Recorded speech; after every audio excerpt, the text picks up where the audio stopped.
Welcome back, Eres fam, for another episode of Eres Tea Talks, where we spill the tea on taboo topics affecting our community. We are excited to announce that we'll be taking this season to the next level. And when I say next level, I mean we will also now be a podcast streaming on all major platforms. If you haven't already, make sure to check out our other episodes on our channel, subscribe, and hit that notification bell, ding ding, to be alerted on new episodes. Before we start, though, we do want to mention that this may be a triggering conversation. As a domestic violence survivor myself, I want to encourage you to take a step back when needed and care for yourself if you are triggered. I am Bianca, your host, coming from Lenape land, aka New York City, and with me are three incredible guests. After we've defined those really, really heavy terms and we started getting into a conversation about the power control and the different types of abuse, now I want us to really think about how can we recognize abusive behaviors and the warning signs to those. Like, are there stages? Because I feel like a lot of people think that there's just these very specific stages that things need to happen in order for it to be recognizable, or is it something that's not as linear as we've kind of been led to believe? I think in understanding warning signs and understanding abuse and unhealthy relationships and healthy relationships, it is to kind of know all of that in a spectrum where we have healthy relationships having a foundation of trust and respect and equity/equality and communication. When you start to lose those things is when you start to enter into the unhealthy realm, which is like maybe I'm crossing some boundaries, but I'm like trying to work on that, right? That can still be in the unhealthy space. It's when you are completely disregarding all of that is when we begin to move more into the abusive aspect. We've talked a lot about like the power and control, and sometimes abusive behavior can be unintentional. Yeah. So for example, if we think about checking text messages, I know that when working with young people, this marriage vow of like what's mine is yours and what's yours is mine. Like I've heard sixth graders say that. Yeah. And so they're like, yeah, so I'm supposed to have this person's password and they're supposed to have mine. So they believe in things like that. And then they're also, so for example, if I constantly check your messages or I'm demanding to check your message and you start to erase things, so that you don't get to see it, right? So maybe me asking to check your messages is because I just don't trust people and I don't think my behavior is abusive. Maybe my intention isn't to have power and control over you. But once it's starting to actually control your behavior, whether that's my intention or not, we are starting to move into an abusive behavior territory. And that is usually, I would say that's the majority of the warning signs is when other people's behavior are beginning to control how you move is a big way to understand whether that relationship, like what those warning signs are, right? Because it could look completely different. Abuse looks different. It looks innocent. Other people might be like, oh my God, that's so cute. But to you, you know the actual impact. So I think really understanding like, okay, this is when this happens, I'm moving different in this relationship. And this isn't the way I want to move. That I think is the biggest red flag and the biggest warning sign. Like, especially like in deleting the text messages, if you're there like, oh, I got to delete this because if they find out this is what's going to happen, and then you're like afraid of what's going to happen if they end up seeing something that you feel it's not that much of a big deal, that's also a sign that you're entering an unhealthy relationship. I feel that the difference for me, at least for an unhealthy versus an abusive, unhealthy, like you said, touches more on crossing boundaries, making you do things that you're uncomfortable doing, rather if it's like sexually or let's say for kids, like cutting class and going on some type of adventure. But an abusive relationship, it's more based on who has power over the other. Right. I wanted to also name that sometimes when it comes to power and control, it's not about losing the control, it's about maintaining it. Yeah. And then you don't know an abuser by what they look like. And, that's something that we have to talk about too. We don't want to talk into the stereotypes and all that. Because an abuser can be really anyone. The numbers might say one thing, but we know that anyone can potentially become an abuser. Anyone could potentially become an abuser. I always think about the young people and young women or whoever's in they feel like they're in something that's not accurate, or they feel like they just can't continue. It's just like, it always comes down to, how does this person make you feel? Yeah. If this person is making you feel a certain way and you feel it in your gut and your intuition that something's not right with the person. Yeah. And you have to like really tune into that. And so because we're not gonna just go into a relationship and know that the person has those behaviors. We just don't know that in the first. It might not even show up in the first year. Yeah. You know, it could take a long time. You know, because once that person, I could always bring the example of isolation. Okay, I actually have this person now, away from their family, away from their friends, away from whatever they love and support. Yep. Now is gonna go down. Yeah. You know, it's just, it's interesting how that happens. You know, we don't really use the term the honeymoon phase or anything like that anymore, because a person could abuse emotionally for a year and then stop the emotionally abuse and then continue and start physically abusing. You know, it's like choosing which one am I going to maintain during this time, you know? So it's just like sometimes those warning signs may not even show up at the first, moment. Which is something that I hear a lot about, that, if you're lucky, the warning signs will be present right off the bat within the first 3 months, if you're lucky. But for the most part, it's not until you're literally sucked in and invested that someone realizes and says something, or you realize, which often ends up, I feel like the person being abused doesn't realize until someone says something, or something so drastic has finally happened where they're like, oh, wow, I'm in something. And one thing that I want to pull out is the word choose, right? Abuse is a choice. Right. We choose to have power over people, or attempt to, if your partner isn't wilding out on everybody, they're choosing to do it to you. And that was one of the things that I think is important to recognize, because when we talk about, like, is there help, right? Yes. Mm-hmm.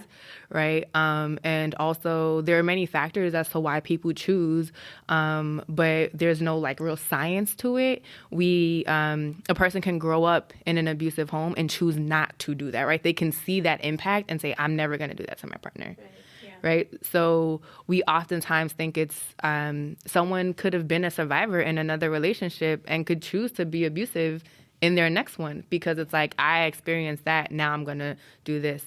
So it's like there's so many aspects that go into it. And it's really about it's an epidemic, like you said, but it also is really about the individual people and how are we shifting culture around celebrating this choice.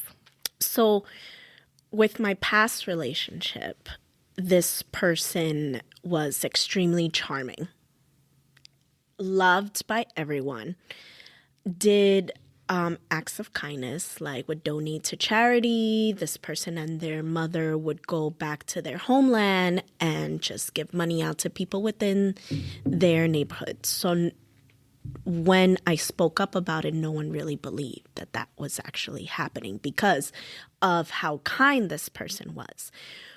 Within the relationship, all I heard was how this person was abused, how the relationships that this person found them in, how she was taking advantage of. So when it almost made me believe like, oh, she's never going to do that to me because she went through this herself. If you or someone you know is experiencing abuse. Hi, my name is Jainel. I'm the Violence Intervention Program Hotline Coordinator, and I'm here to give you some information about us. Our hotline is a resource for persons experiencing different types of violence. And the role of our hotline is to help people address their immediate safety concerns. We are not first responders or emergency responders, but we do assess needs for shelter, crisis counseling, and also provide immediate resources, such as food pantry information and also any assistance that you may need regarding how to address child support or divorce. You can reach us at 1-800-664-5880 and speak confidentially with a live, highly trained counselor. I mean, is there a fine line where it's not a choice? Because I feel like sometimes, and please correct me if I'm wrong, that people find themselves in abusive relationships with two individuals that never had intentions of being an abuser or being abused, or vice versa the case may be. So I'm curious to know that is it always a choice, or is it a choice once it's recognized that you are enacting the abuse? It really just does come down to choice. That person who is harming or abusing has many relationships, whether it's with that, the person that they're at home with, at work, but they do choose to do the harm to the person that they're with intimately, because So how does our violent culture and society influence these abusive relationships, or influence really relationships as a whole, right? Not just abusive ones, but I guess when I say influence abusive relationships, how does it maintain the normalcy of Glorify it. I feel like there is a glorification in these things, how Sarah mentioned before, and wanting to be that boss, because the media displays that boss life. So you have money, cars, women, you're a boss, right? But you're not noticing how abusive they are. Like in the music that we listen to, how women are displayed and objectified. But it's not only just hip hop culture, it's also Latinx culture, like bachata, for instance. You have Romeo Santos, who always tends to talk about a woman that he's with, and he ends up like letting go, and he's like almost remorseful that he let her go. But then it's like, okay, this woman has moved on and has a new man, but then you end up telling her, el día de tu boda, I'm going to go to your husband on your wedding day and tell him that the woman that he's with is lended to him. And I'm going to sneak up to your room and make you mine one more time. You're right there. You're like, it's romanticized because he's like, te amo tanto, I love you so much, and you're mine, and remember the time where I made love to you and you felt like this. But then you're not really noticing that he's calling her his property, and that he's going to sneak up to her room. That's rape right there, and then you have, like what I always say is, our faves are abusers, rapists, and pedophiles. All of them.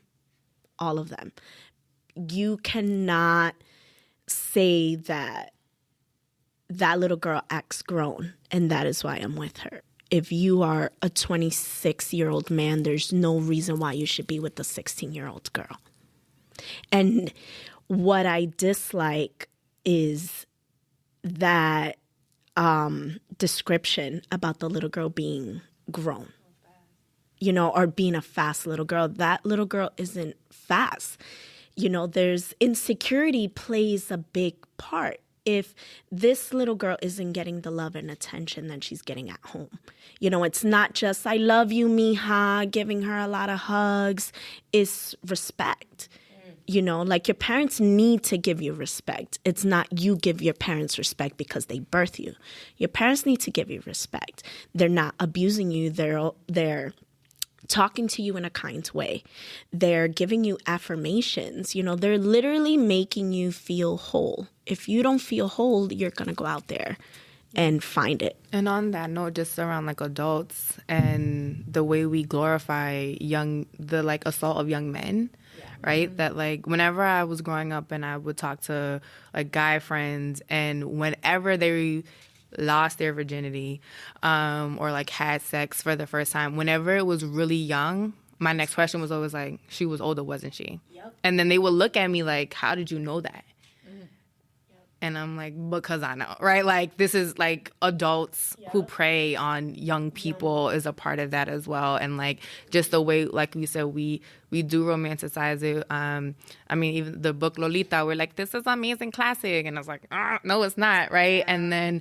Well, or like you had mentioned... the Romeo and Juliet. But then nerd culture and comic book culture with Joker and Harley Quinn. Mm-hmm. Yeah. Right, and then we say that a lot as well. And that also is a part of that, like, boss culture, right, where it's like, oh, yeah, like, crime lord and does all this other stuff. And she's just, like, this psycho girlfriend who, like, does everything and anything for them. And it's like, he's actually hella abusive to her. Yeah, and she used to be his therapist. That's oh my God, that's a whole nother dialogue. That's a whole nother there. I'm just like... But yeah, it is in that. It's in the songs, it's in the books. When I was still working directly with young people, 50 Shades of Grey came out, right? And so it's also in the lack of research that adults are doing because that wasn't actually a kink relationship. Kink is actually hella healthy because you have to communicate a lot. And so in those relationships, specifically, it's about communication. The basis is communication. And when you're reading it, I started reading it because apparently like 8th graders were like trying to sneak out to go watch it. And I'm like, okay, I need to know what's like actually happening in this book. And you could just tell like the person, I forgot her name, but didn't actually research relationships, and what was actually being put out there was technically abusive. And like there's a part where, so he asked her to sign a contract and then basically like coerces her to have sex because she's a virgin, or because she hadn't had sex before, after V word.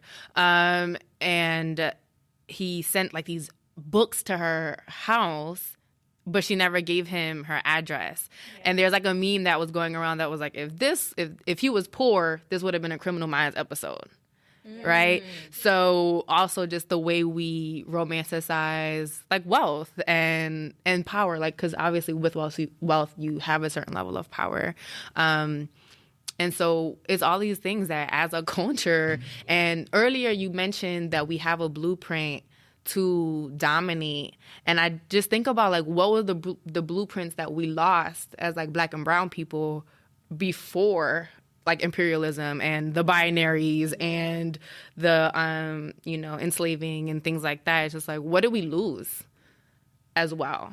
And I think our like finding our roots, decolonizing is also a part of like having to decolonize the relationships that we begin to understand, and like the power that we try to feel individually that we bring into our relationships. And decolonization itself is colonization itself is so violent, right? Yeah. And the process of decolonizing is also too violent because now we have to face these macrocosms that are now microcosms within our relationships. And so I think it's super important to be able to make those connections and the lineages there.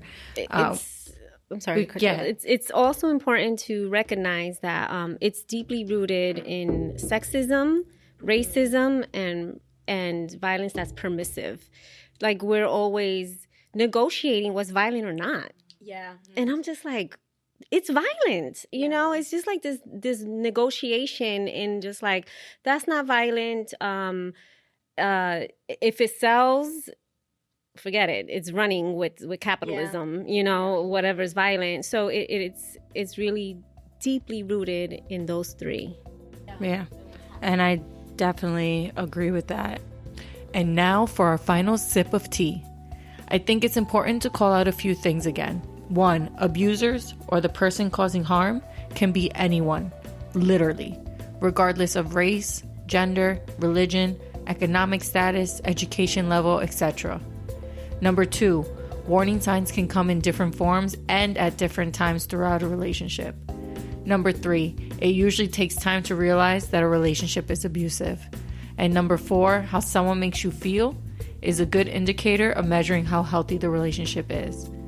Did you know that there are several components to a healthy relationship?